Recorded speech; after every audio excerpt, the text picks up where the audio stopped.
Okay, so may isa pa tayong tutorial na nakalimutan ko ituro. So, function definition.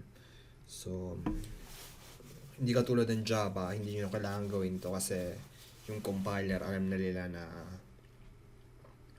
na-declare natin yung function na yun. So, hanapin niya sa lahat ng program.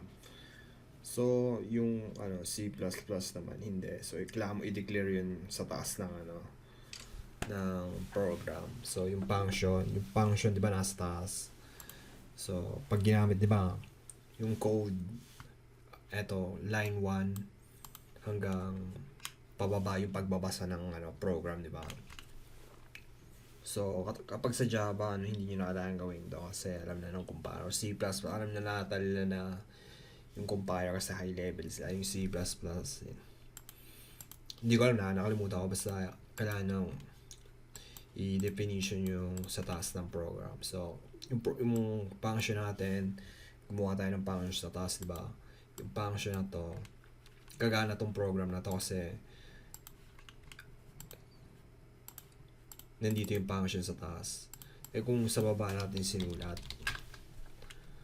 magkakaroon tayo ng error. Kasi hindi alam ng okay, may error, di ba?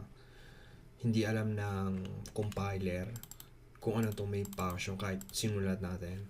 So, paano natin isosolve yung problem na yun. So, i-definition natin yun. Lalagay natin sa taas. So, function declaration natin. So, void my function. So, ayan. Yung error na to, masusolve yan. Kasi, dineclare natin yung function sa taas. So, before in, what the hell? Semicolon. Wala tayong semicolon. Okay.